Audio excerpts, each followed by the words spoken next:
To be fair, there's like I said, they're gonna have to abridge it at some point most of the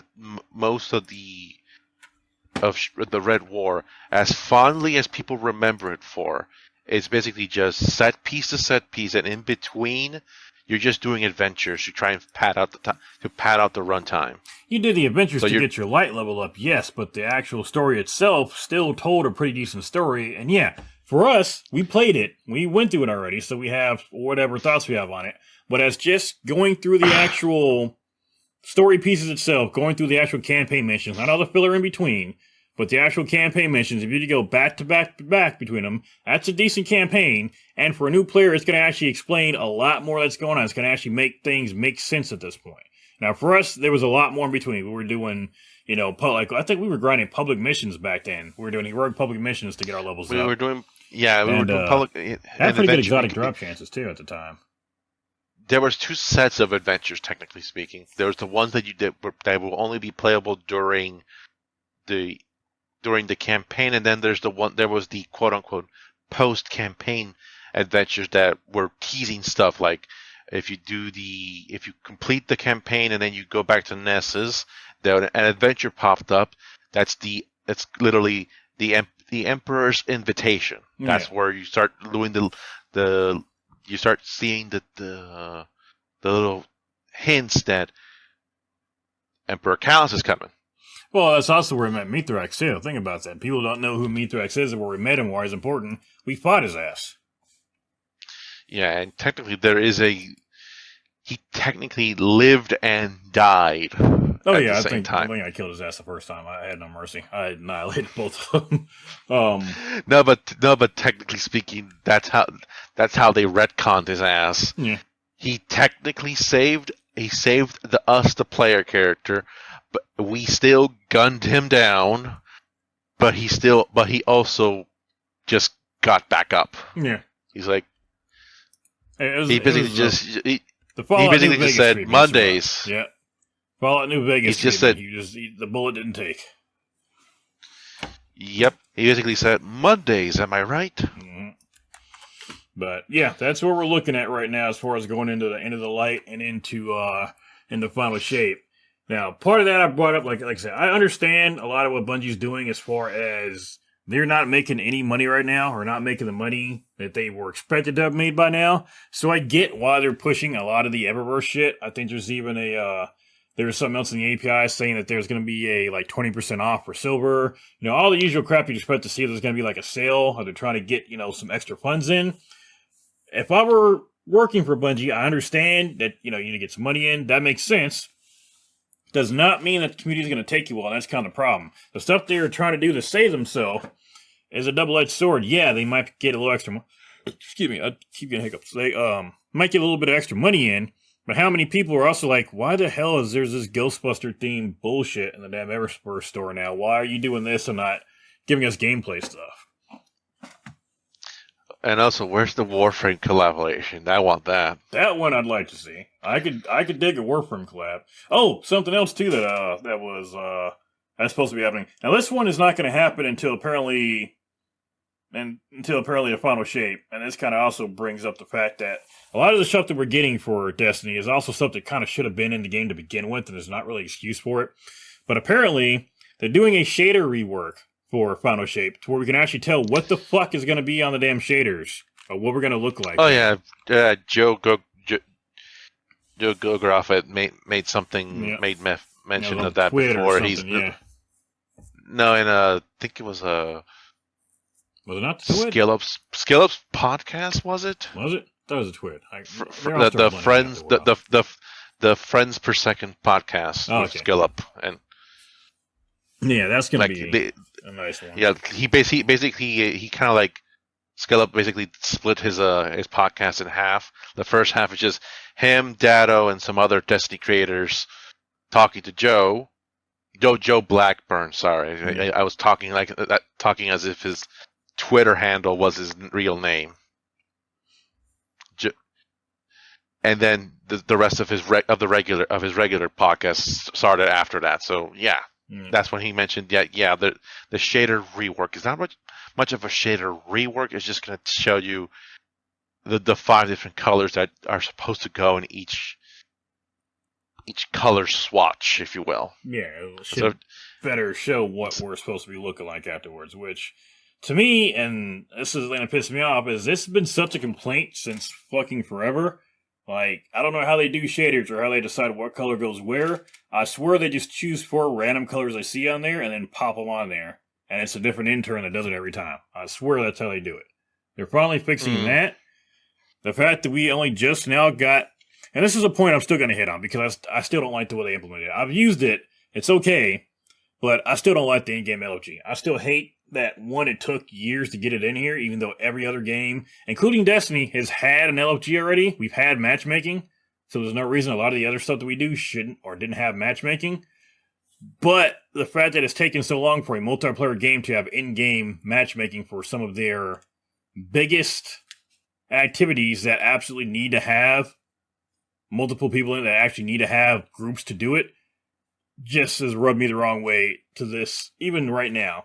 And it's done it even more so because of the fact that they have an actual LFG they could have pulled. Like, I mean, you know how the LFG works. You go in, you can create a post, you can search for it, and it's got the different tags that you can actually look at. So if I go into, like, create, and I go, let's say, Vanguard, Grandfall Nightmaster, Lake of Shadows, that's what we got this week. And I can actually check out the actual tags here. These tags don't really match a damn thing that you see on any LFG. Like, none of these match anything you would normally... Like, they could have gone into a LFG right now on the Bungie.net and just pulled the common tags they saw off of there and used that. But instead, we got stuff like No Toxicity, Women of Destiny, Safe Space, Newbies Welcome, Clan Recruiting. I mean, some of the stuff makes sense, like chill, competitive, experienced, friendly. Okay, I get that.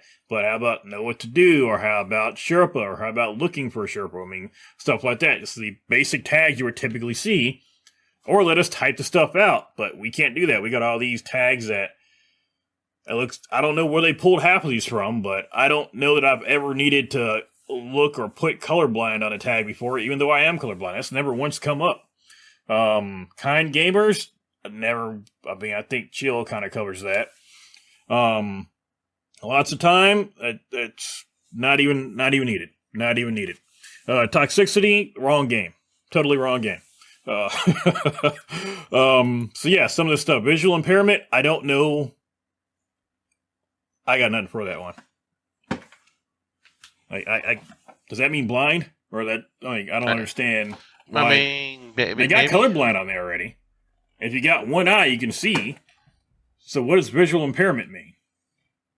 What's it, like, I don't know that one, and I got questions about whoever made that tag. But it just bugs me that it's taking them so long to get one, get an in-game LFG, and that it was implemented so poorly.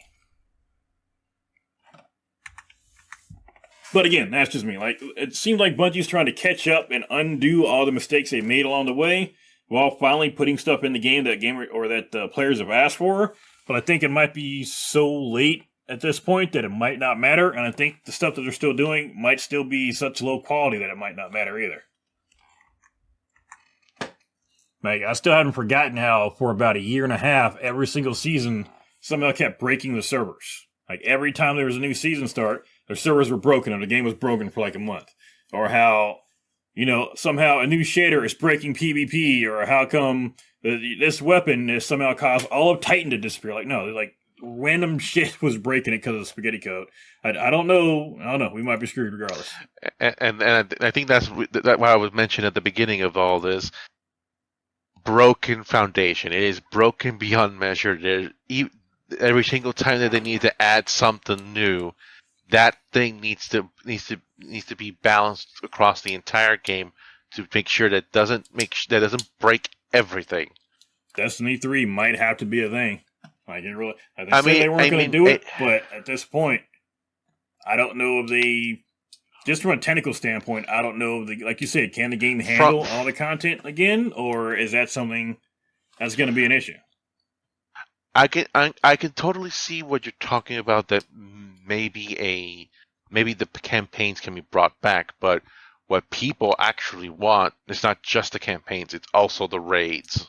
Yeah, they want the raids back. When I say campaigns, and I mean the raids. I mean, and let me be clear. I mean, when I say the content comes back, I mean all the campaigns need to come back. I mean that all the raids need to come back. I mean we haven't missed any dungeons, obviously, but any strikes need to come back. And I'm honestly torn by saying that all the worlds need to come back too. Like, I think the main map we got right now should have 2 versions. It should have the current version, and then if we click on a button, it brings all those missing planets in, and we got those versions where we can go down and explore and go back and do all those old adventures that we used to be able to do.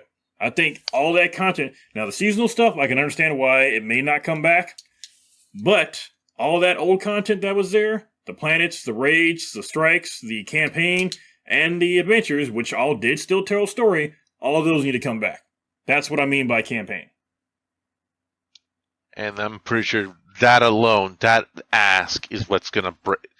If the Destiny's broken right now, the moment they introduce all of that, something's going to break. Someone's going to one-shot Callus and get a flawless from in the. And here's the thing. I fully understand that we are so powerful right now that going back with the power we have right now, not only just canonically, but like literally what we can do with our builds, going back to the old stuff would probably be so broken, and I am 100% fine with that. Me personally, I'm 100% fine with that because of the fact that we're supposed to have grown. Like, it doesn't feel like we've grown any if we're going back and we're still struggling to beat, like, Robot Callus. We should be backhanding those robots at this point, no problem. Now, I understand they're probably not going to do that to where you can, 2-man the entire raid. You should still have to do the 6-man thing. But I don't think they should be over-tuning it either to where our current power, now somehow those raids are beyond what we can do right now. They should still be fairly easy. We should be able to handle them with the power we have. I don't think they should be trying to do, say, suddenly put, hidden walls or hidden ruse so that we can't do like strand around and stuff like that. They should keep it open and keep it how it was. They may toss in like they did with King's Pro. They may toss in like a couple random champions, which I don't think they should do. By the way, I'm not saying do that, Bungie, so don't do that. But I am saying there's no reason they should have to tweak anything. Assuming that the raids function in-game right now, that there's nothing about their programming that prevent us from playing them right now with the powers we got, there should be no reason we shouldn't be able to go back and play them. And then if it's so easy we can just stomp through it, so be it. Let us stomp through it because we're supposed to be more powerful at this point. Now, canonically, I know we're not that powerful during that time. It's supposed to be like, a point in time we just go back and revisit. Whatever. If we are this strong, let us use it. I hate the fact that they let us get so strong in certain games and they won't let us use that strength on anything significant. If I'm strong enough to freaking go through and beat the newest raids that are like, we're killing these gods and we're about to go kill the witness. If I can kill the witness, there's literally no reason why I shouldn't be able to go through and pimp smack a Callus statue or a Callus robot with little to no effort. That's just me. Now, I understand not everybody's going to feel that way. Some are still going to want it to be a super, super hard challenge. I'm not saying it shouldn't be a challenge. It should be a challenge still. But I am saying that our power should not be nerfed, or they shouldn't try to retune the entire, or redesign the entire thing to make up for the fact that we can do things like swing around, or how we can grind on our skimmers or anything like that. I don't try to retune it around that. They didn't do that for the other raids. Don't try and do that now. Yes, if you got to readjust the power levels, that's fine. If you got to go through and maybe add another mechanic or tweak something, or add in a champion, I hate champions, but fine. If that's what you got to do, so be it.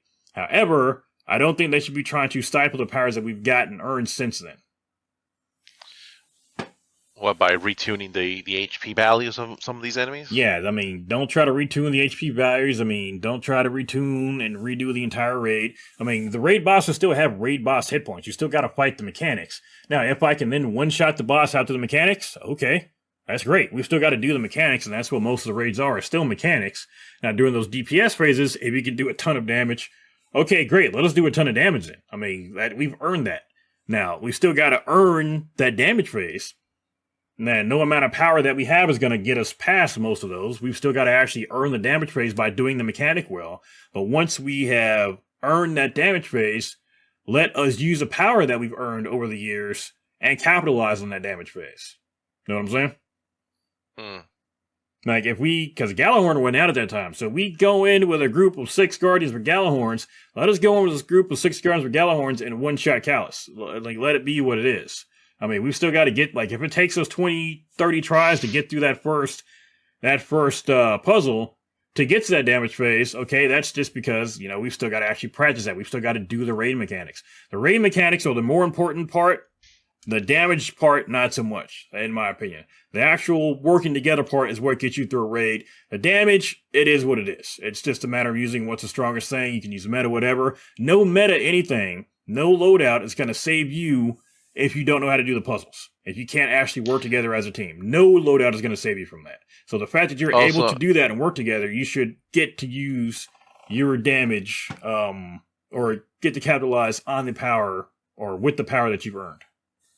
Yeah, and to add to that, probably if they are going to bring back stuff like Leviathan, Eater, and Spire, they're probably going to use Prestige mode as the baseline. Because if you remember, I don't know if you remember, but for most of Destiny, from Destiny 1 to Destiny all the way to, I guess, Destiny 2 Vanilla, all the way to Warmind. Mm-hmm. The experience has been fragmented: normal mode and prestige mode or hard mode. Sure. And that was the same case with prestige Leviathan, particularly prestige Callus. Hold that thought. Give me 1 second. I'll be right back. All right, prestige Leviathan and prestige other raids. Go. Yeah, prestige Leviathan was significantly different. A beast compared to regular Leviathan. So I wouldn't be surprised that if they do bring back those raids, Prestige would be the new baseline. Now, what was different about them? Because I don't remember if I ever did Prestige mode on the other ones. I've done Master Raids, but I don't remember the Prestige ones. Prestige Gauntlet actually had an additional mechanic where after you if you remember in Prestige Gauntlet in Leviathan, they have to press the different arrows depending on what the runner was telling you to call out. Yeah. Like he's saying sun, mid, or something, and you have to hit the upper and lower arrows. Yeah. After you shoot that and he goes through, you need to get off the plate and punch the scion on the next area so that you can so that the runner can still run. Otherwise, even if the other team, if they successfully gets their arrows in, if that scion is still alive, the way's going to be blocked off. Right. Okay, I can't remember that now. And Prestige Callus, they added more collision nonsense in the Shadow Realm. To heat you into the Shadow Realm. Yeah, I remember that. They added more of that, and if another thing I think was something in the throne room. See, I can see that doing that, bringing that back as a default difficulty, I think would be fine, and I think that even with that additional difficulty, it probably wouldn't be an issue with the power that we have today. I mean, imagine having Strand in the Shadow Realm. You could easily just write yourself, just grenade back, or use a grab grenade back when you get knocked off, get back in position, and you're probably good to go. I mean, you may miss, but you at least got a chance versus before you had no chance for that. Or if you just up to one spot, you'd be screwed. So yeah, I could easily see our power working with that. Or imagine even throwing down your own cover, throw down a stasis grenade, and you're just hanging on by a stasis link. Yeah, I can definitely see that coming back and not being an issue. I can see us being able to get through that without any issue. Prestige Spire at the Star is going to be nutty, though. True. I think that's still like the least completed raid ever. Yeah. And unfortunately, I wasn't around then. I'd actually quit playing after Curse of Osiris. I was actually one of the original Destiny 2 YouTubers. I actually covered from before Destiny 2 started. I actually had some decent videos that came out talking about it. I went over all the classes. I did the betas. Had a couple funny videos about it. I played up. I think I did like the first couple weeks of Xur. Curse of Osiris ended up coming out. It was so bad I quit the game into a Shadowkeep. That's pretty like I didn't come back for Forsaken. I quit until Shadowkeep. That's when I ended up coming back. So I never did Spire. What else? I never did Eater Worlds. Let me check here. I got my raid report right here. Eater Worlds is way too easy. If there was ever a this should have been a dungeon, it's Eater of Worlds. Like it's even more of a meme than D1 Crota. Damn. Yeah, here we go. I never did Eater Worlds, I never did Spire, and I never did Crown. I did Scourge, I did Last Wish, and everything since then. So I've done every raid except for those 3. Crown, I actually hold the distinction of being a week 1 Crown player. I have the jacket to prove it. A week 1 or day 1? Not day 1, week 1. Oh, okay. So I did it on the weekend. Oh, okay. So I had to wait. I was still grinding like crazy back then. I barely had enough power level to go through the I guess you could say proto contest mode. Gotcha. I had week 1 for Leviathan. I think I had a week 1 for Leviathan. I didn't get one for Crota. That's interesting. I thought I had a week 1 for Crota's End. That's weird. I had it for Leviathan, Root, Kingsfall, Vow Disciple, Blood of Glass, Deepstone Crypt. And that's it. So yeah, I guess I got a week 1 for Leviathan. I didn't even know that was a thing that they had to try. I don't have any day ones, unfortunately. I still haven't gotten one, even for Root of Nightmares. But I've got week 1s, and I've got some Sherpas. Yeah. But week 1, I think Crown of Sorrow, if you were to bring it back 1-to-1 with no changes, it would be way too easy because of Strand. And hell, it would have been easy just with Spaces alone. With Strand, I think it would have been it's even more easier if they were to bring it 1-to-1. They have to, at least for some of these old raids. The reason why I think they won't come back like immediately is because they're going to have to modify them to bring their power level up. Yeah. Campaigns, I can definitely see what we discussed so far of like a Red War coming back, an abridged version because some parts were basically just padding, but the Red War coming back, totally see it. Curse of Osiris and Warmind, I think you can bring them back as is for the most part because they're not really that long to begin with. A Forsaken though, like Forsaken storylines.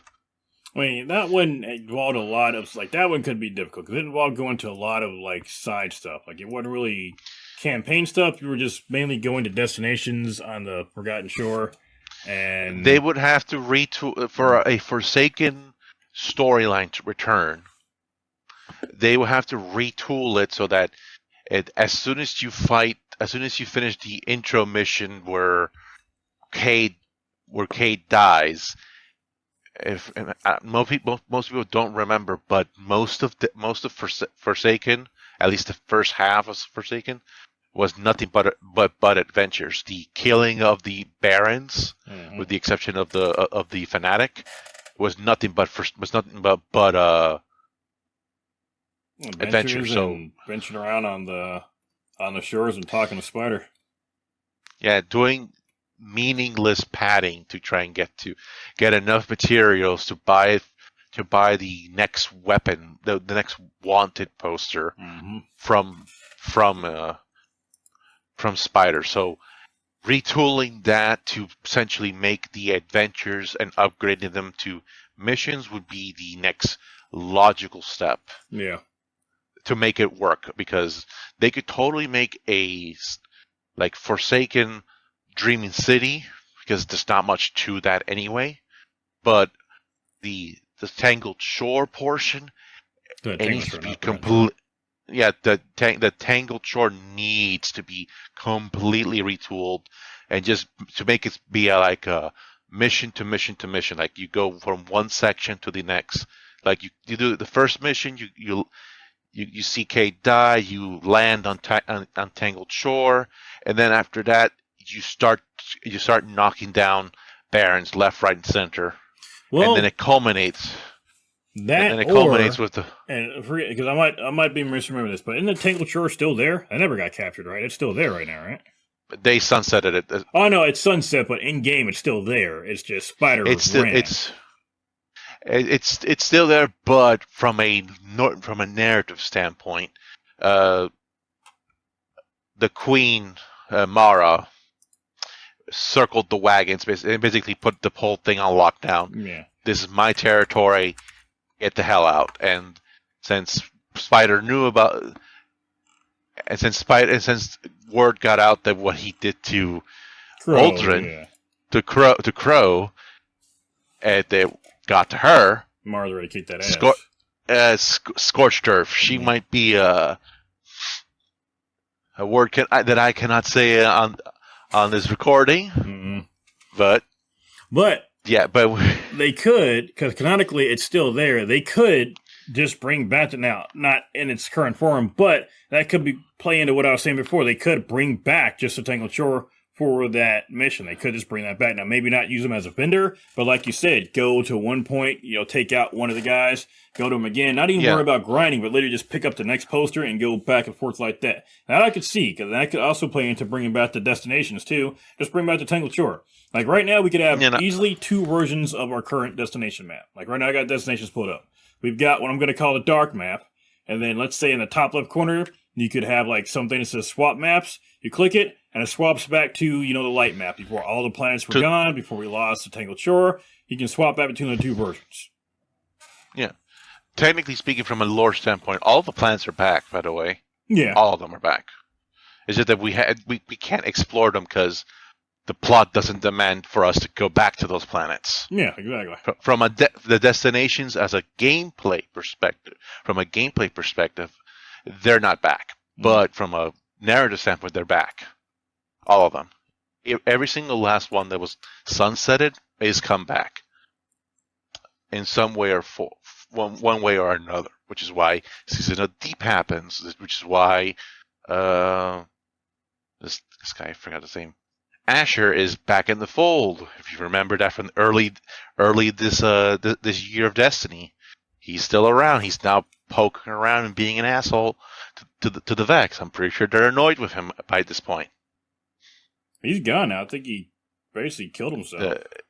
No. Well, yes, he technically tried to. I should say.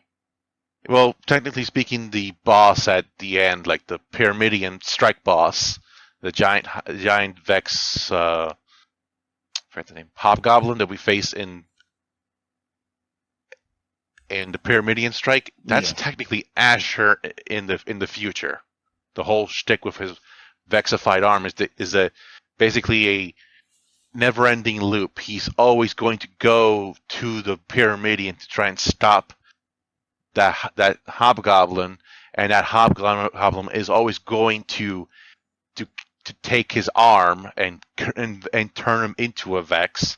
So he's always going to be in a constant state of going into the Pyramidian to stop it, gets captured, gets turned into a Vex, gets turned into what he is now, and then go back into it to fully convert into the Hobgoblin, to then go back in time to kill him, to do it all over again. He's stuck in that little loop.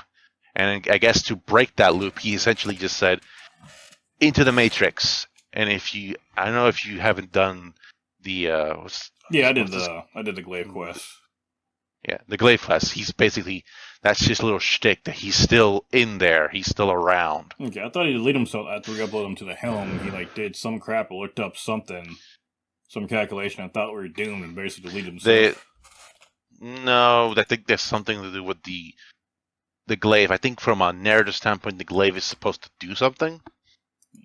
Either way, we could. There are ways we can bring back the stuff. I guess what we were saying. So there are ways you can bring back all all the campaigns. Now, part of that issue there is just Destiny making weird campaigns, like making all that excess grind in between, having to go and do a bunch of extra grinding to push your campaign forward. Part of that's on them. I'm glad they got rid of that crap, where we just actually have the campaign now, and I'm glad we have legendary modes for them now, too.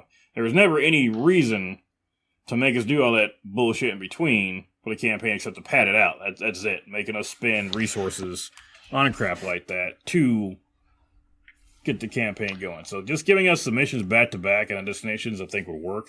Whether or not we get that or not, like I said... For the reprise campaigns, I could totally see them just skip the grind, just do the activity. Yeah, I can see them doing that. I hope... And like I said, I really did not think about that until we started this. I really hope they don't try to pull... or is it going to do a catch-up mission on this? I really hope that's not the case, because that would ruin... anything that's like because if they do that, they can't really bring back the full Red War. Like, imagine that they did that and then they try to bring you can't bring back the full Red War if you got this catch-up mission. Or I guess you could, but I doubt they would put the effort in. I think the highlights basically like the first mission and you going up against Gaul after you've clawed yourself out, and you're the only guardian with light. I think you could. Like, abridge the Red War in that way? No, I don't think... you can, I don't want them to. Like, that's the whole thing. Like, it's not just the story. The story is important, but the actual gameplay, too. Like, all that's important. Mm-hmm. I don't know. So you said, like I said, they probably have to, like, not just abridge it, but also, like, transform... I was thinking adventures into actual campaign missions instead of just the padding that it was. Yeah, which shouldn't be too hard to do, to be honest. I mean, some of those could easily be campaign adventures, or campaign missions. You could easily do that. If you want to extend out the campaign of Red War, add in all the adventures. I mean, if you were to do that right there would not only give you content. I mean, a lot of people never got to play the adventures. I mean, there were some adventures I was just kind of like, I don't feel like playing that. But there were some I haven't done. So easily doing the campaign and then having all those adventures in between. Imagine a campaign was like 20-some missions, and a lot of them were the adventures. That would be fine. I'd be fine with that. Having all that extra content in there, that'd be great. So technically, I don't know if Xur sells them, but certain adventures, if you complete them, were the reasons you got the certain exotics. Like, you needed to do the Mithrax adventure on Titan to get the Rat King quest. Yeah. You needed to do... Each planet had its own exotic quest.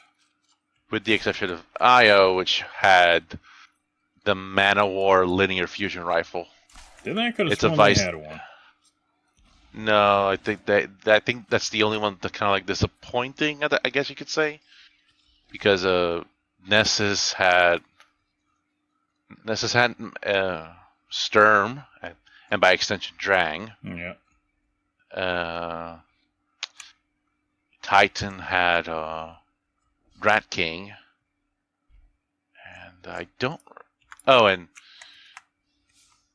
EDZ had Mida and Mini Tool. That's right. That was a good one. Still is a good one. I still would have preferred that if you were using both of them. When you use Mini Tool, you get the third eye instead of just Mida. That'd be awesome, but like I said, we're still getting way out of ourselves. I'm still scared to see if the Red War is going to end up being just a catch-up quest or not, but that's pretty much everything going on right now. So that's everything happening. I mean, all these are leaks, and of course we're speculating on what might happen after the leaks, but like I said, the big ones are Red War, Black Armory, the Pinnacle Weapons, and you mentioned a new subclass that you mentioned. Yeah, like I said, the real subclass is pretty much all but confirmed. It's just whether or not we're going to be getting that for Final Shape or if it's going to be coming afterwards. Now, personally, I think if they want Final Shape to actually do well, they're going to have to give us everything. Like, they're going to have to come out both barrels. Well, excuse me, they're going to come out both barrels. We're going to have the awesome story, or an awesome story. Hopefully it's awesome. We're going to have a good ending. They're going to have to give us a subclass. Like, they're going to have to give us everything. Like, not only do they have to continue to give us, like I said, the Red War, give us our stuff back, give us back the Black Army, the weapons that were most loved by the community with better stuff on it, better perks, let us craft them. Not only do they got to do that, they got to fluff us up a little bit, so to speak. They're going to have to also give us that new subclass, too, especially since it's been teased. People are expecting it. They want it now. I mean, I've seen a few teasers or a few leaks as to what it could be, but... complete the trilogy. Yeah, they're going to have to give us everything to make it worth sticking around and playing, or first, make it worth buying it. Because having another subclass, I mean, that's going to be one reason. A lot of people won't even buy the expansion for the story. They'll buy it for the subclass alone. So that right there would net you sales. Well, Lord knows that's the only reason why Beyond Light sold well. Exactly. People wanted stasis. It was the first start in a subclass. People want stasis. Granted, it was a lot stronger then than it is now. I mean, there's more builds now. But as far as pure power, it was still stronger back in the day. Now we have more builds and exotics, so technically I guess we can do more with it now, but it had more raw power back in the day. And also, not only was it nerfed, but it's been horrifically power crept out. No. For being the first 3.0 subclass, it's been horrifically power crept out. Then no one wants to use it, even if you have a really good build. And you have like for example the whole Bubble Titan with the Titan Super with the Titan Stasis Super.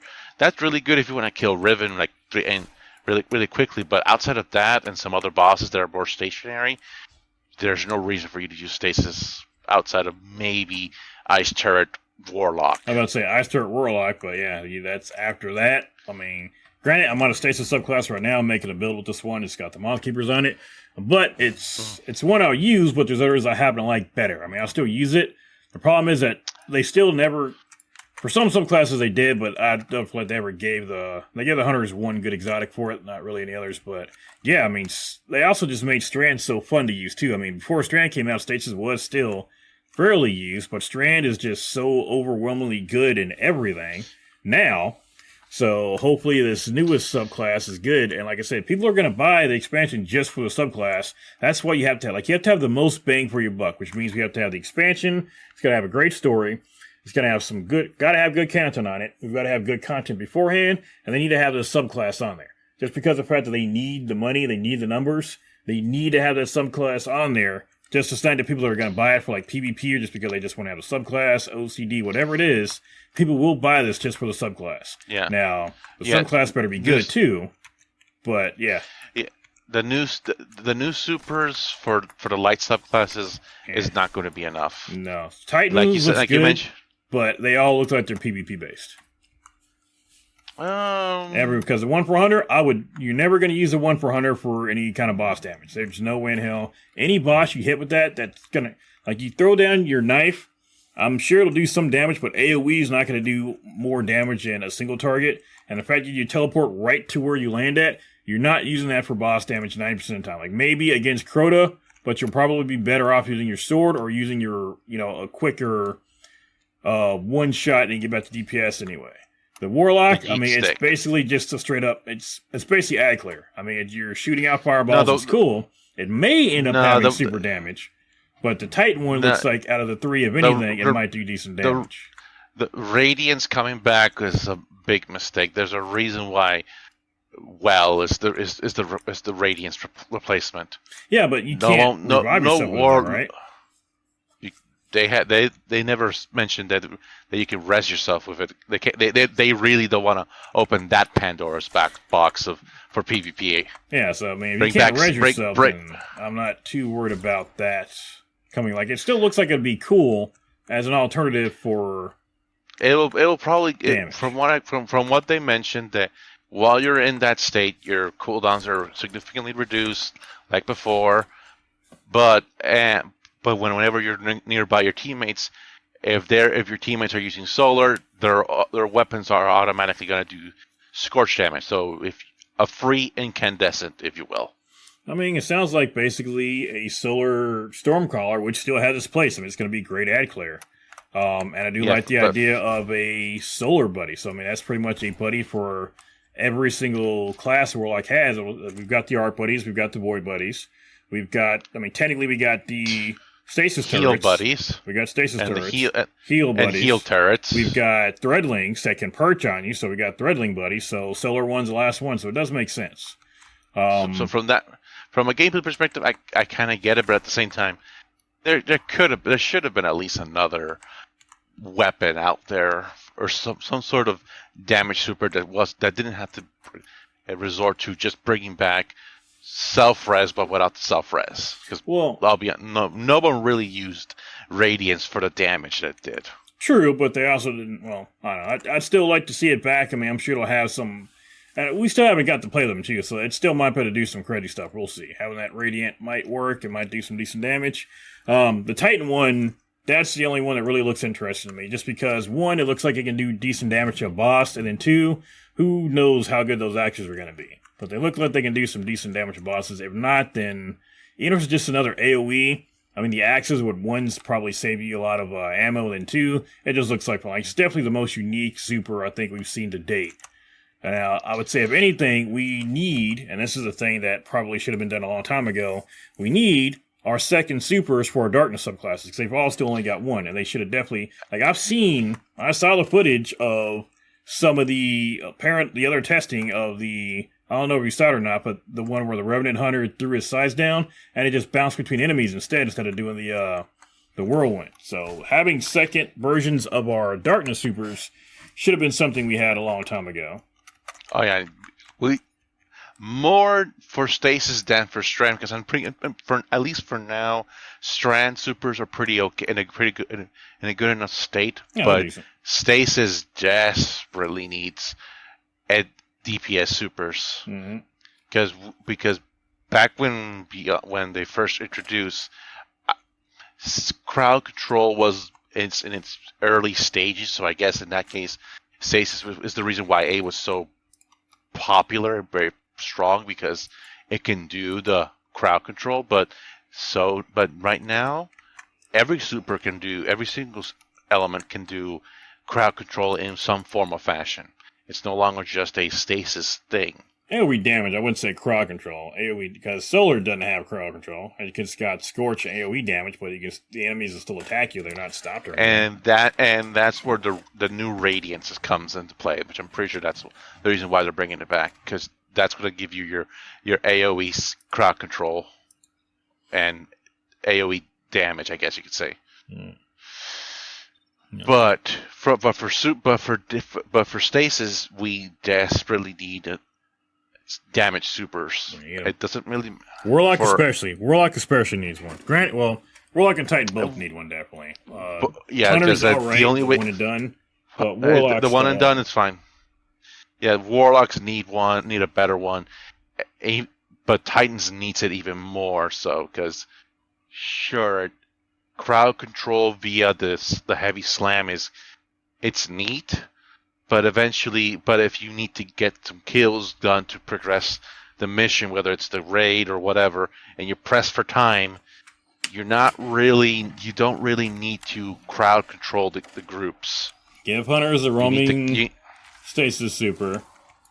Give Titans and Warlocks one and done. Will there be one and done damage? One and done damage.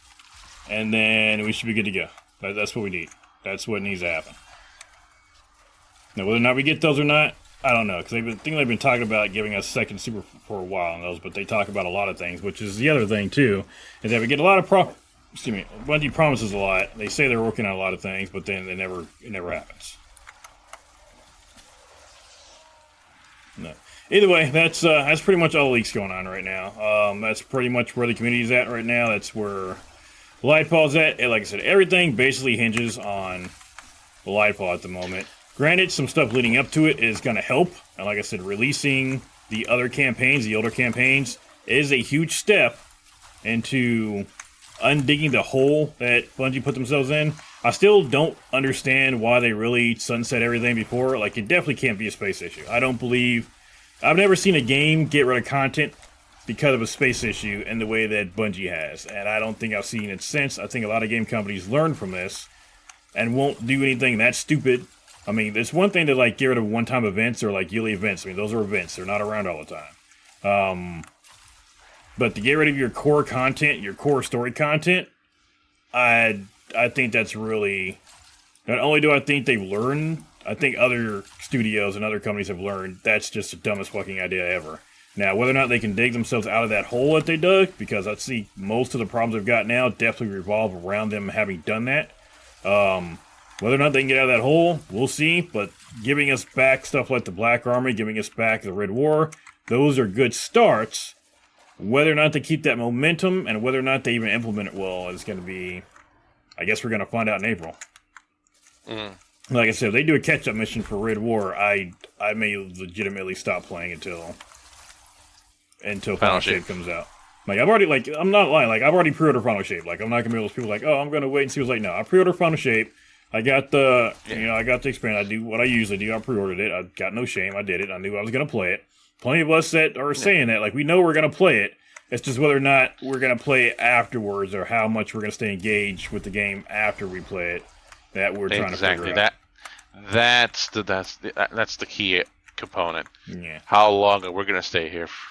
Because I got no doubt that Final Shape is going to sell pretty well. I really don't. I think people that are holding off on it are probably smart, but I think they're still going to end up buying it regardless. Even if it comes out and people are like, well, it's not that great, I think they're still going to buy it just to be done with it. I think they're going to do it just out of obligation, just to finish up their story, and then I think they're going to be done. I can see that. No, most people are already pretty much saying that across Twitter and what have you. Now, if that's the basic sentiment. Yeah. Either you're a super diehard fan and you're gonna be here no matter what, come hell or high water. But for most veteran players, if you're a new light player, you're probably gonna play it regardless and enjoy it for what it is. But if you're a veteran, you're probably at the I'm just here for the to see if it's any good, and then after that we're done. Like, I got no problem saying that most of the reason a lot of us play, and even me sometimes throughout some of these expansion, and just because we've got so much time and money already invested in it, it'd be a shame to go ahead and give it up. I'd rather go ahead and see are they going to pull it out. And they have done some incredible things in between the fuck-ups, don't get me wrong. But I don't think it's an issue, or I don't think it's disingenuous or a cop-out to say a lot of us are just sticking around just because we played for so long we don't know what else to do, or because we got nothing else to play. Well, even then, I've got plenty of other things to play, but I haven't given it up just because I've put so much into it. I'd like to see how it ends. And like I said, we've got the unique situation with this game that we have a definitive spot where we can actually end and not have FOMO, not have that fear of missing out. We have like a definitive, this is the end of our story. Light and Dark Saga's done. You've given us a great out, Bungie. You probably fucked up doing that, but we're out. We did our time. We played it. It was a mixed bag, but you gave us a perfect time to stop playing. I think Bungie shot themselves in the foot doing that, and I think they shot themselves in the foot leading up to the reason people want to quit to begin with, which is getting rid of so much stuff. Like, I don't think they've ever recovered from what they did sunsetting wise. Like, I think the game could be in a much better place if they had never done that. From a fan perspective, because I was there playing the game. And remember when Season of the Warmind, or whatever the hell it was called, the second Rasputin act seasonal stuff, and the fact that you literally couldn't progress to the story because of a door was bugged out because of an old glitch related to. Oh, I remember that. Yeah, I saw that. I think I was there I think I might have played part of that season, or that was the second one, so I think I was back then, but I remember that I was playing at the end of that season, and I saw people were talking about this bug, and I saw it years, or like a year later, what it was, and I was like, holy shit, that actually, like, I would have been so pissed. Like, I think that was the main reason why people at the time were like really 100 were somewhat okay with content going away, because that that whole bug of literally stopping your progression to the point where you need to wait until the next week after it released. So imagine you waiting patiently to regain from a narrative standpoint Fellwinter's Lie, the most infamous shotgun in Destiny. Yeah. And then it's like, nope, you can't get it now because of a bug, because some content from year one is preventing you from going through this specific door. Well, here's the thing too. Come back next week. Well, I can understand that portion too, but how about the portion where they released the wrong version of the game? Because if I'm not mistaken, that bug didn't release on a test version they had, and the version that was released, they basically released the wrong version. Like, part of that, I can understand there being a bug there. They had worked it out. I mean, they did the testing, I'm pretty sure, and I don't remember the exact details of it, but I'm pretty sure they tested it and they weren't able to duplicate it, or they released it and it should have worked. But the fact that it didn't work when it was released means that there was also very poor quality control. Like, that part of this, the whole thing too, is quality control. I get that there's a bug for some reason. You can have bugs for any reason. You can have bugs because something is the color blue and it fucks with something. Like, I'm not a programmer, but I know that a lot of things can go wrong for pretty much a lot of different coding reasons. A lot of different coding reasons can go wrong. I get it's from Destiny 1. It could have been from anything. The fact is that the quality control was so poor that they released it and nobody realized. Like, you got your main seasonal story coming out. This door is supposed to open. I would think that would be the thing that you tested out the most, as the weeks go by. Like, you would have made sure that this content works. It's not an expansion. You've had time to drip feed this, so I would think you've done this, so that's going to be that's why they're doing this. They're drip feeding this content, so they have time to get us content that is substantial. That's fine. How are you releasing such a broken, and it's not this first time, but how are you releasing something that broken? Like, I get, like, maybe a weapon doesn't work, or maybe a drop rate or something isn't working. How is it that a door does not open? Like, how is something like that working? Like, that's like the first thing you do. How is that not something you've tested out, or how is that not something you made sure of? That is a thing that I don't even think it's that the old content, and I think, honestly, that's a cop-out. I think it's that they just have such poor quality control. Also, reminiscent in the fact that they got rid of all their QA people here recently. Like, that right there, I think Bungie just has a quality problem. I don't think they had a content problem. I don't think they had too much content. I think they have a quality control problem. It's not so much of quality control, it's more of a management problem. It's usually management. Like, because QA is telling them, hey, this ain't happening. And management says, no, it needs to happen. It needs to happen or we're screwed. I can see both, because management issues will go into other aspects too. If it's a quality issue, I mean, it doesn't matter if the manager had said to do something or not. I mean, if you're supposed to release something, someone is still supposed to be testing it to make sure the release is working. No amount of management is going to stop that unless the manager is literally the one saying, hey, put out this buggy version of it. Someone is still responsible for uploading that stuff correctly. So unless they just weren't, like, they clearly weren't doing what they were supposed to for quality control, or it was just that poor. Like, I think it was just poor quality control. Now, management definitely owed a lot to that, but it wasn't just quality control. It's all aspects of it.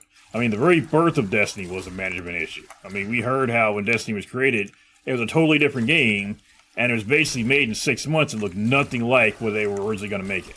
I mean, the same thing with Anthem. It was rebooted at the 11th hour because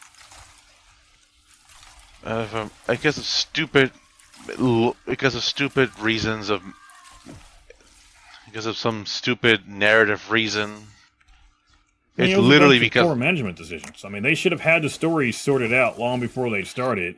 And they had, but apparently management wanted to go in a different narrative direction for Destiny. Yeah, a little bit more darker, a little bit more dour than what it was, and then eventually, the reason why people love Destiny is because it can be a little bit ridiculous and ostentatious or whatever. But you can do with expansions, but for your initial game when you're 6 months from release, that's a very poor time to do that. That's a very bad time to make that decision. Like, imagine if we got the Destiny that originally released, I think people would still love Destiny. In fact, I would still, I almost want to bet that the second saga of Destiny is going to be us going to those far-off planets and exploring. Like Oh no, I would be willing to bet that that's what we're going to do. That the next saga is us going to do the original Destiny vision. no, I think the next saga is literally just us going to what used to be the Cabal homeworld and liberating it from Xivu Araf. There's a reason why she's not dead yet, and we need to kill another Hive God at some point.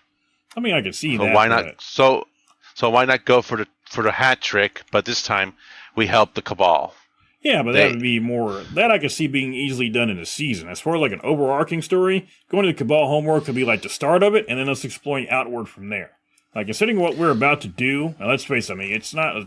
We're gonna beat the witness. It's not like it's some narrative we don't know what's gonna happen. We're gonna beat the witness. I mean, that's how the story has to go. So we're gonna beat him. If we can't somehow beat Xivu Wrath and free a homeworld, that wouldn't even make sense from a canonic standpoint. Like we have to be strong enough at that point that shouldn't even be an issue. But I could see that being a jumping off point to becoming universal explorers. Like imagine if once we beat the witness, suddenly all those other races, let's say some of them weren't really wiped out, some were in hiding, some were almost wiped out, they were in hiding. Well, they noticed that the darkness, originally obviously the darkness wasn't a bad thing. They even had their own essentially I think it was like their own what was it, psychic net of darkness basically, The pretty much Bungie has been setting up the next group of bad guys besides once the witness is dead. Bungie has been kind of vocal that once the witness is gone, the Vex are the next real big bads. Like you said, there's probably going to be that whatever this new era, the Xivu Araf expansion is going to happen. But as a new game, probably going to be like a Vex themed bad guys. Would be the new antagonist would be the Vex, like the real Vex, because there's multiple little lore cards and little narrative tidbits that say that everything that we've faced so far of the Vex, every single boss, every single new unit they've added, those are just exploratory units, the scouts, if you will. We have yet to face an actual army of the Vex. Which is weird considering some of the other stuff we've done with them. Yeah. Well, they've done very little with the Vex because they are the most, I guess you could say, alien of the alien races we've gone up against. Because you could kind of see from a more historical standpoint, you can see from different media where do the Elixni come from, or where does the Cabal come from. We can see kind of from either other pieces of media, you can kind of like trace their lineage of where does this particular style of character comes from. But the Vex are another thing entirely. They're kind of like I don't know. I'm going to make a huge shot in the dark, maybe the Borg from Star Trek, but I can't really speak much about that beyond that because I haven't seen Star Trek outside of the movies in the late 2000s. So you mean like the Borg, not the actual Borg? Okay, so it's like, yeah, exactly. Like Borg. Yeah. Well, that's the thing. If that's the route it goes, that means we basically have to get rid of all the lore we've already got. We've already got quite a bit of lore for the Vex. I mean, it's not like they've been this whole, we don't know what they are, where they come from. We've got plenty of theories. We've done a lot with them. If they're really that big, and like, we literally shut down, I mean, we got the Infinite Force, we got the Pyramid, and we've done a lot with some supposed actual big baddies. So if that be the case, either retconning what big baddie is supposed to mean, or then they really just are that much more powerful, and the stuff we fought up to this point is that just insanely strong. Now, I could probably see that, but it also feels like a power pull or a power creep asshole. That's what I was thinking. Power creep asshole. Oh no, it's a power creep asshole for sure. All these universe destroying, fucking time hopping, infinite simulating things that you guys have been fighting. No, these are just scouts. No, this is nothing. Okay, well, how much stronger can you get? Like, we're already killing, essentially, something controlling a dart. Like, we're killing the witness. How much stronger are we getting from, like, what? How can we really get past that? Like, The 9. That's how you get past them. Because the 9 are actually fourth wall breaking. Where it'll eventually get to a point where it's meta at this point, and you can't get any more meta than the beings that are fully aware that they are in a video game. Oh, they already did that known with as the Sabathun. 9. They already did that with Sabathun. Sabathun. She's got lore cards basically saying she knows that she's in a video game and she's trying to escape. Like there's actual stuff that came out for Witch Queen, and yeah, she's supposedly trying to escape the game. So they've already done that stick. So they're doing it again. It's kind of cheapens it, but yeah, we've already got that. So I guess I should say I wouldn't put it past them to do it again. I should say. But doing it in a more bigger, in a grander scale, because the main reason, here's a little bit of a lore bit. The main reason why Gaul even got close to the towers because the 9. 4 members of the 9, or at least a section of the 9, decided were the ones that used whatever bullshit they use in prophecy to They blinded our sensors so we couldn't see Gaul coming. We should have known he was on his way the entire time. If the 9 didn't interfere, Destiny 2 probably would have never happened. Yeah, at least not the Red War would have never happened, and if it did, it would have been a lot more of a lot less one-sided. They wouldn't have made it close to the last city. They wouldn't have got that close. No, they would.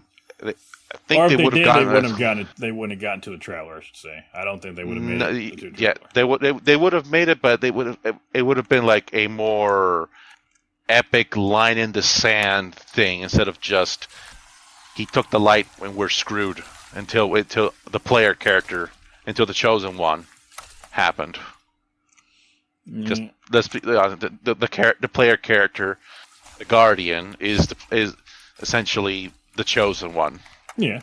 Because canonically speaking, they were the only Guardian in the entire solar system that still had their light powers. And not that it were granted back to us through a vision. So yeah, we were literally chosen to get them back. So I think Ikora even went to the shard and it didn't give her the power. There was only us. Yeah. Which, by the way, it's also my idea too. Like it never sat right with me that the Traveler happened to wake up right when we were fighting Gaul. I am pretty sure, and I'd be willing to stand by this, that the Traveler was awake that entire time and could have busted out, and instead was just testing humanity. Because if I'm not mistaken, the whole lore was the Traveler only made the guilds as a last-ditch effort to protect itself because it got fucked up by the darkness. So they didn't really have time to suss us out. Well, they made ghosts. I'm pretty sure that it was basically waiting to see how humanity would react. It let itself be captured, and basically waited for us to beat Gaul, and probably like, okay, you guys are cool, you got this, and gave us our light back. Otherwise, that fight was way too convenient that the Traveler happened to not only break out of this light imprisoning thing that, I mean, it could break out of this technology that it was supposed to be sealed in, but not only was it able to do that, but it happened to wait for us to beat Gaul to do it. I get narrative stuff for video games, but that's just way too convenient. I'm pretty sure the Traveler was testing us to see if we or if the Cabal were worthy of the light, and I think we won. Basically, yeah. Let's see, what else? So yeah, the 9, like some members of the 9 are nice to us, which is why the Emissary exists and why Zur exists. And those are the I guess you could say good members of the 9. Yeah. But the other members of the 9, they're like, no, I want to be not so much. Well, not so much. They're not necessarily evil per se. They just want to get out of their physical prison, I guess you could say.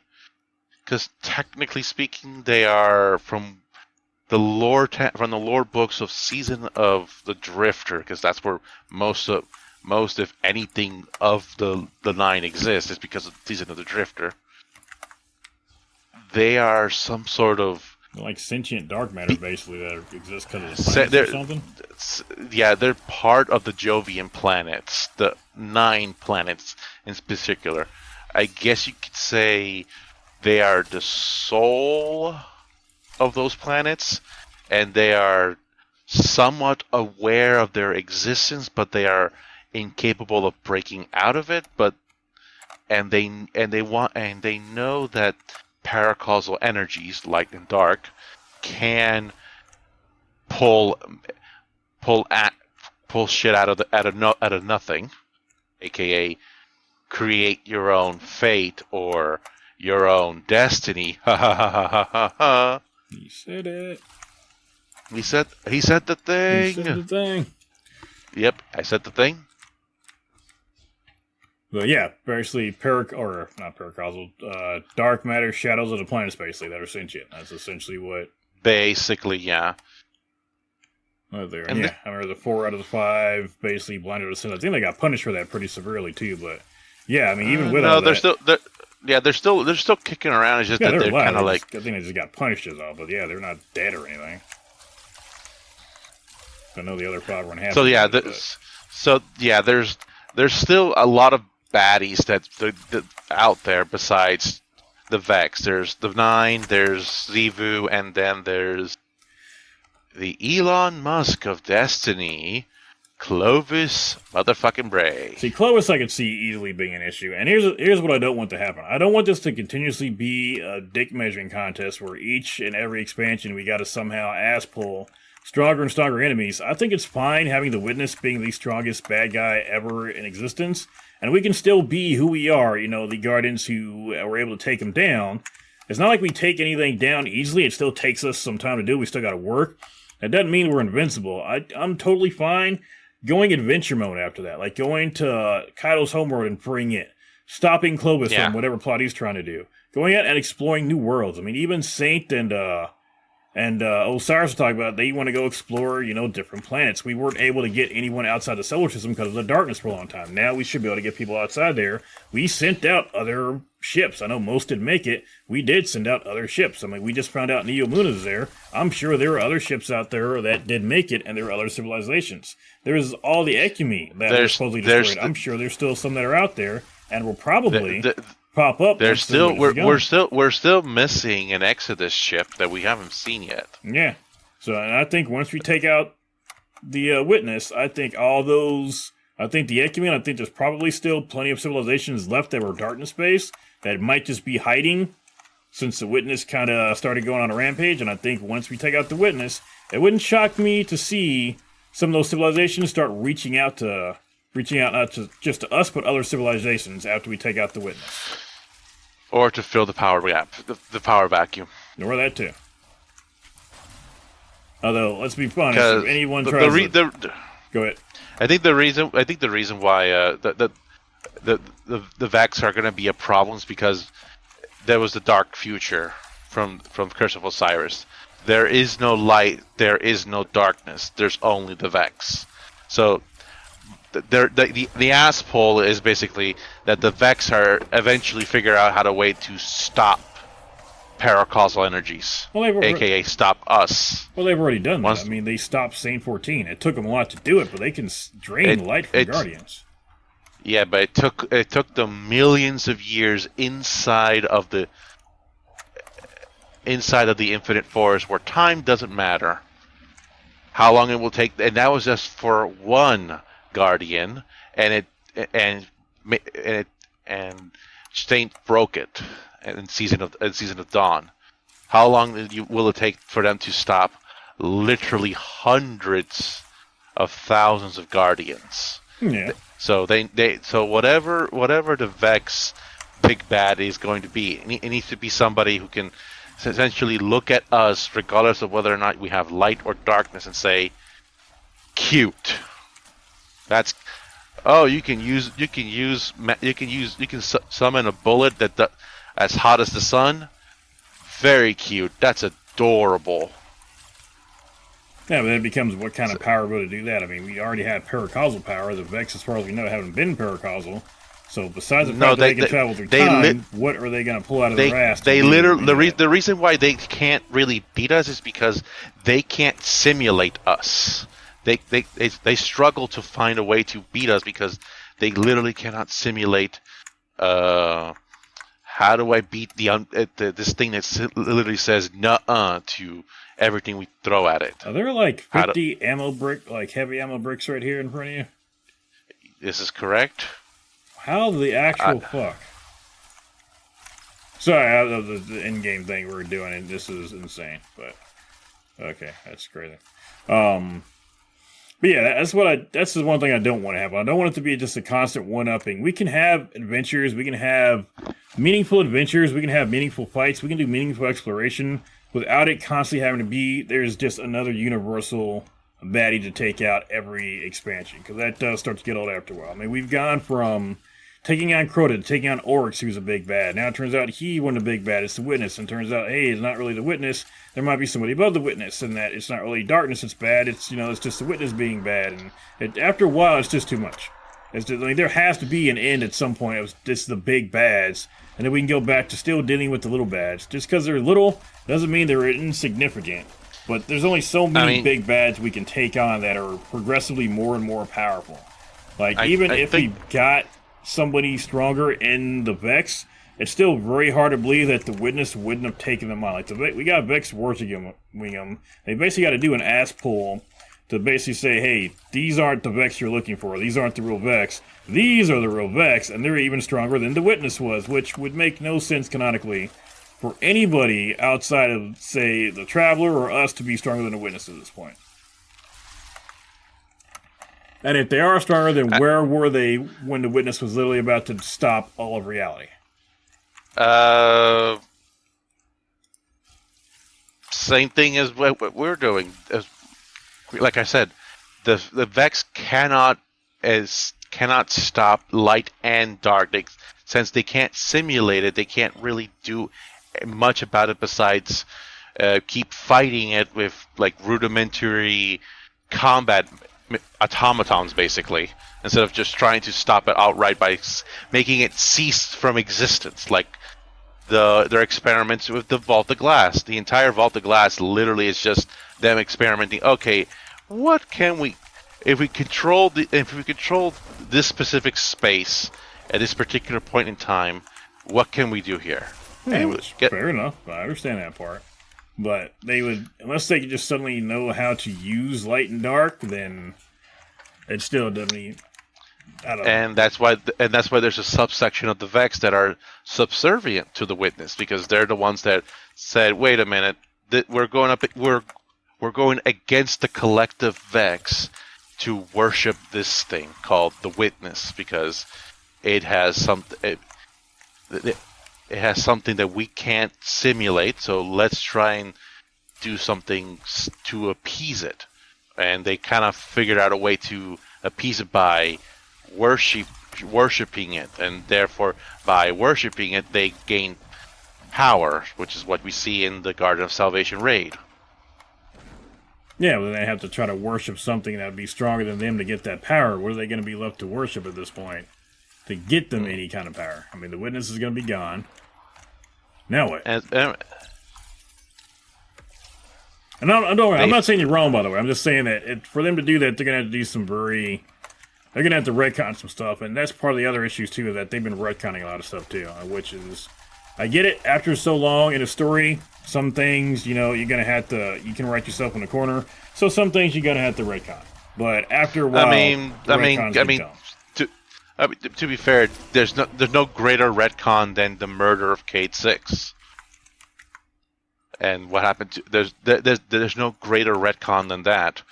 What killed his ghost? Oh, it was the sniper. I forgot the name of the marksman. The marksman dude. What did he use? Well, he was using a Scorn crossbow. That was a special bullet, supposedly. There's conflicting reports of that. Some say that instead of using the regular void crossbow bolt that you see in like the bear, the new sidearms from the new dungeon, instead of something like that. Because let's be honest, that sidearm is basically a smaller version of the Scorn crossbow. Yeah, crossbow. most definitely. Yeah. So instead of using a void crossbow, it's a modified thorn bullet. How did he get the thorn bullet? And is the thorn bullet the reason why he killed? Why the ghost died? And then there's conflicting reports from even D1 where the main reason why Petra is not exactly in the beginning of D1 in the good graces of Mara was because she accidentally she called for an orbital strike on House of Wolves, and she killed 3 guardians who were patrolling the area along with their ghosts. So conflicting reports. What can kill a ghost? A thorn bullet, aka darkness. Yeah, it's paracausal shit, but orbital bombardment can do it. Or orbital bombardment, something like I don't know. Helldivers. Can a helldiver kill a ghost? Maybe. There's conflicting reports of what can or cannot kill a ghost.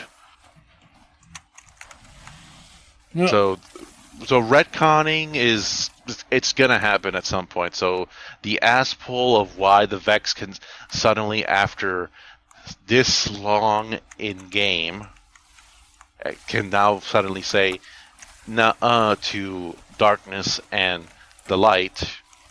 I guess why retcon when you don't have to? That's the thing. The Vex, even today, are already a threat to us. I mean, they can travel through time. They're already a threat. You can make a bad guy without having to retcon everything.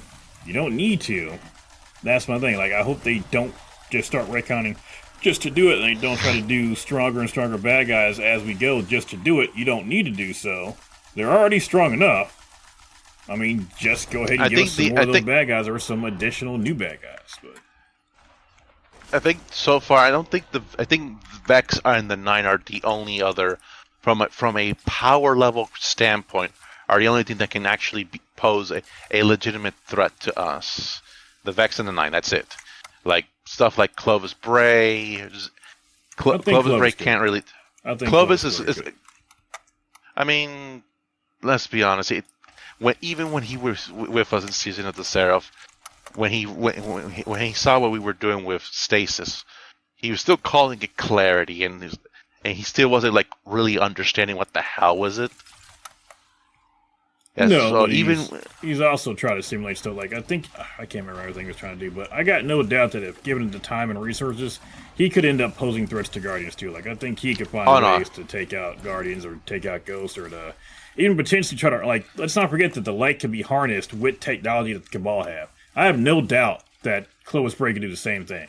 Now imagine Clovis Bray had Cabal technology do harvest the light. I got no doubt that he could pose a threat to the Traveler, could pose a threat to us, and even get his own light and darkness powers. I mean, it's not impossible. I mean, it's paracausal power, yes, but again, the Cabal suppressed it. I mean, Zavala still had his ghost suppressed by a sniper bullet with that technology. So the fact that it's technology at all means Clovis Bray could probably pose a threat to us as well. Now, whether or not he can actually do it or not, who knows? He doesn't have his team of researchers.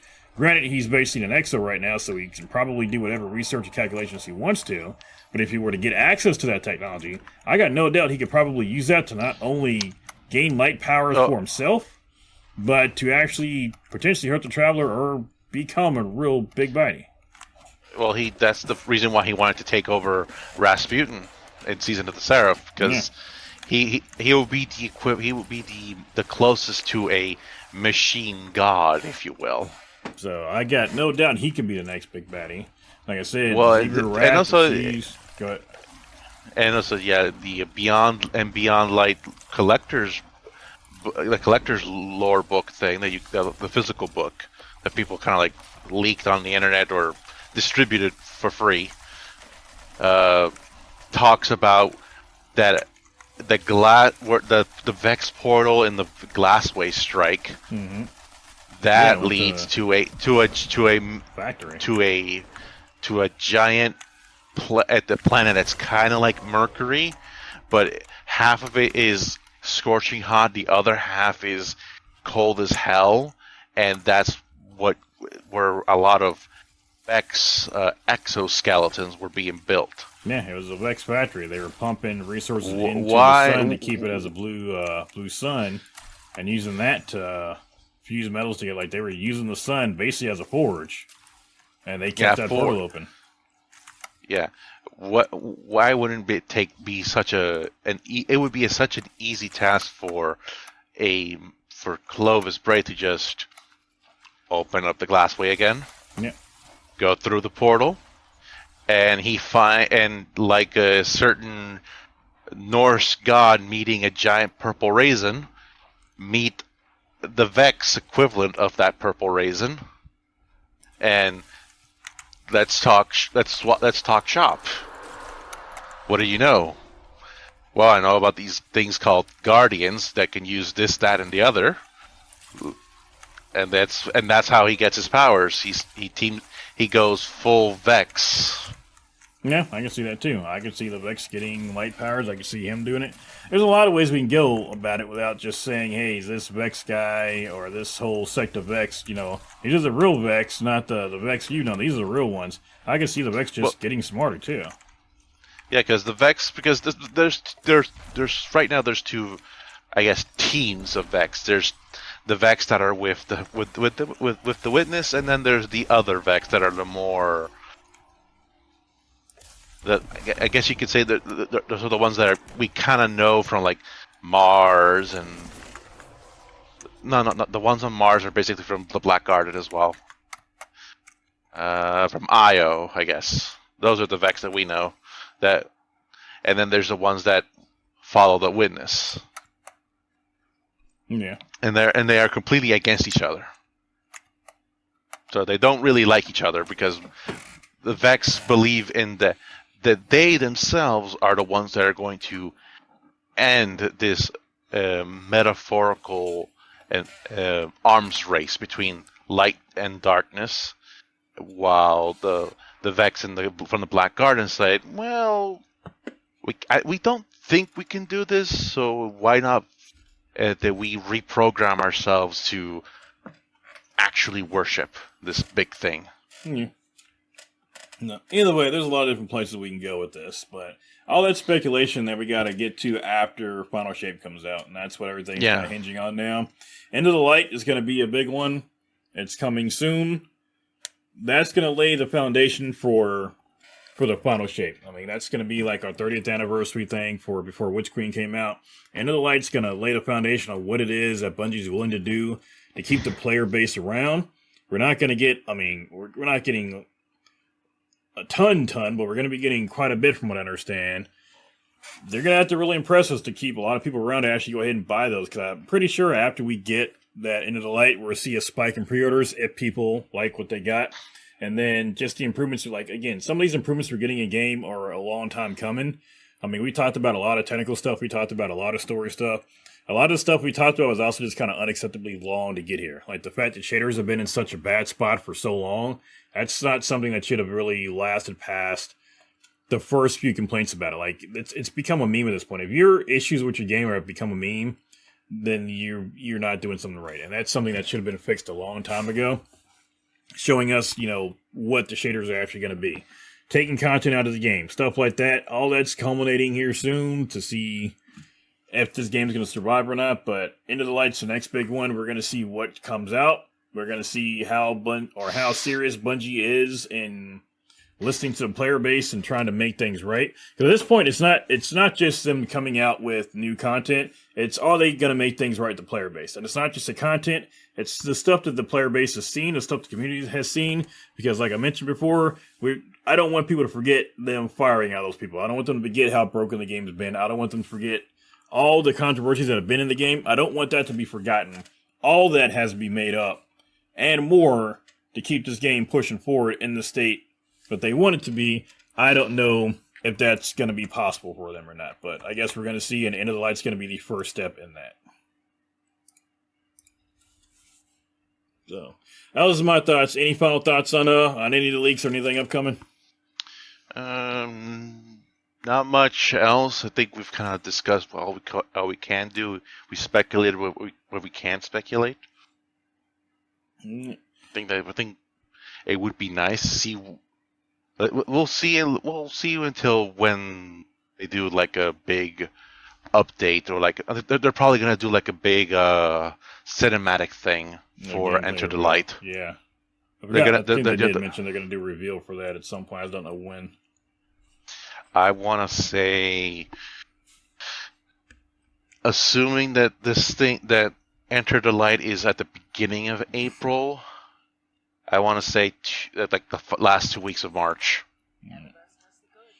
So that's where we are with everything. So yeah, probably like if you're right, probably end of March we should hear something about what's coming with End of the Light. So that's only a couple weeks away.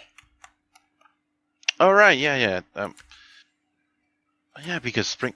So next weekend, I would say looking at it, like looking at the weekends here, we're coming up on the weekend of the 15th through the 18th. I'd say I wouldn't say the next weekend, I'd say probably the weekend of the 29th. So Friday the 29th, so the 30th and 31st. I'd say those would probably be the times we'd see them come out with some information about it, because they like to come out with stuff a little bit. I don't know why they turned to that asinine idea of giving us previews of stuff like right before it comes out, but if they're going to give it to us the weekend beforehand, it's going to be that weekend, the 30th and the 31st, I think. I think the 22nd, they're going to do, not like the 22nd, the 21st, they're going to do like a TWAB to show off a reveal trailer for Enter the Light on the 26th. Like the reset of the 26th, that's when they're going to do like a big, like while we're waiting for like an update or we're waiting for a reset to happen that week. They're also gonna drop the Enter the Light trailer on the 26th. I can see that. The 21st, like a TWAB saying new trailer next week. Next week happens. Here's the trailer. The update for Enter the Light happens. Let's see, April 9th. Let's say from April 9th onwards. No. Which is yeah. Probably the April 2nd, because that will be after April Fool's, so it won't be an April Fool's joke. No one's gonna believe anything they say on April 1st. Yeah. So yeah, they're probably gonna do like an either April 2nd, April 9th, Enter the Light. That's when, and the trailer's gonna be on the 26th. So that people have something to talk about throughout the week. As March turns into April. I'll say this much. Whatever it is we're going to get through from this End of the Light event, whatever we get, whatever leaks are correct, and I'm pretty sure some of the ones we talked about that were going to be correct, the weapons we're going to be getting, the Red War, whatever comes in, if they half-ass it, it's just going to have the opposite effect to people. If you half-ass the Red War and it comes out as just a catch-up mission, that's just going to piss people off. If you bring out the Black Army weapons and they haven't been improved, or we don't get them all, or they suck, or anything like that, it's just going to piss people off. They're not going to bring all of them back. They're probably going to bring the marquee ones, like Kindred Orchid, because of course we need to bring another hand cannon, and they're going to bring back Hammerhead because it's a fan favorite, whether people like it or not, or it is a fan favorite. They're probably going to bring back Ringing Nail.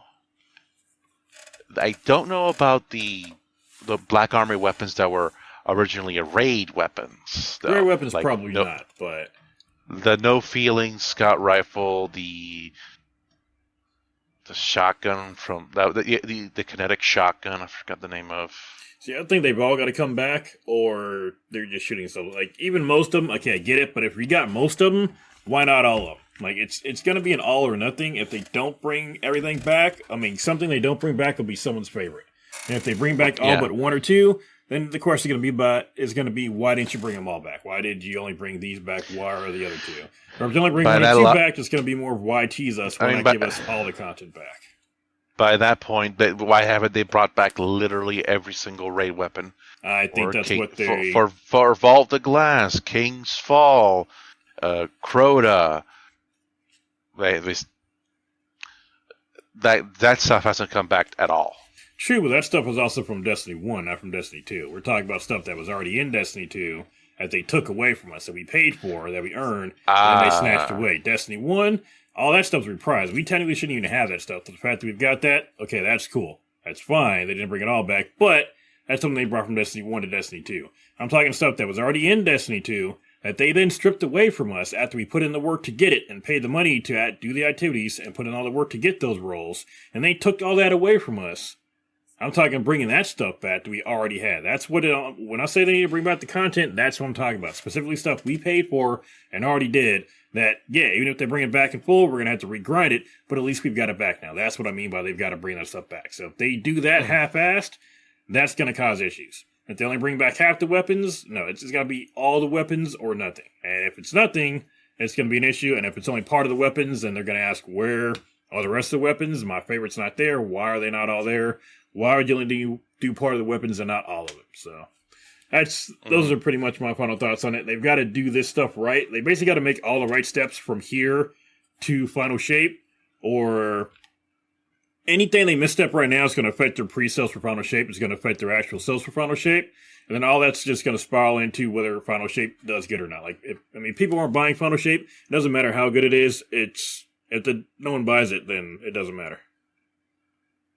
And I think they're really incentivized to actually give us what we like. I didn't expect Black Armory to come back, so I think they're really incentivized to do it. Otherwise, I very easily see Sony taking over. And I'm pretty sure a lot of people are kind of wanting for the Sony takeover. At this point, it's been so bad that Sony could barely make it worse, and because it's such a pivotal part in the game time, that even if they do, we don't have to stick around for it anyway, so it doesn't really matter. So if they make it worse, great. We were going to leave anyway. If they make it better, awesome. But at this point, Bungie's had so many chances that if they keep screwing it up, let's give Sony a chance. And then if Sony screws it up, oh well, Light and Dark's done anyway. Time to go for another game. So, like I said, that's why this is such a pivotal point. It's because of the fact that they wrote themselves into that corner, and because they gave us an easy out to stop playing the game. That's why this is such unique. Like, there have been bad expansions for games before. Don't get me wrong, they've had downtimes, but I haven't known one in history ever to write themselves into a corner like this to where they give us a good release, a good time to stop playing, on top of fucking everybody over so much and really having to make it work. Like, everything is against them right now. They really have to pull out all the stops to give us everything that we want to keep playing, and if they don't, not only are we going to be leaving, and I say we as in the community, I'm not saying me and you are, but plenty of people have already pretty much said they're going to be leaving if this sucks. On top of that, they're basically going to lose their company. So they are really incentivized to make this work. Because people are pissed off about the game, they're pissed off about the way they've treated their employees. It's just too many things against Bungie right now. And quite frankly, Bungie deserves everything against them right now. They painted themselves here by themselves. Mm-hmm. They deserve every negative thing that's happening right now. So, like I said, those are my final thoughts. Like I said, we went over the leaks. I don't typically do these too often, but this is one I was like, there's so much going on right now, I just wanted to talk about it. Because if I just gave my input, I need somebody else's outside input, because I could very easily just say, screw these guys. They get what they get, but outside opinions also help. But that's going to do it for today, guys. Like I said, this was Hex. He is in my clan. We play quite often. You'll sometimes see him in the gameplay when we're doing raids and stuff.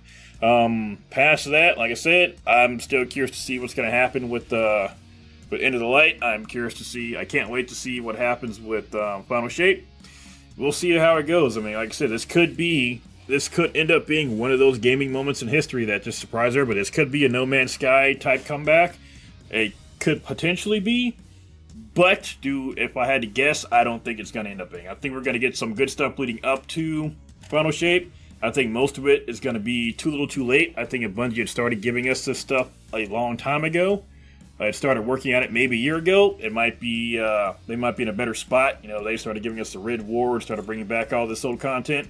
That might have put them in a much better spot than they are now, but as it stands now, I think they are poised poised to get their asses handed to them and have no way to come back from it. Like, if Final Shape fails, they're done. There's nothing they're going to be able to do. There's too much stacked against them. Mm-hmm. But that'll do it for me for today, guys. Hex, again, thank you for coming by. I appreciate it. I'm probably No going to problem. split this up into 2 different episodes because we talked for 2.5 hours, so I'm going to probably split this up into 2. But, yeah, thank you for joining me today. And everyone else, thank you. Appreciate it. And I will see you all later. Bye.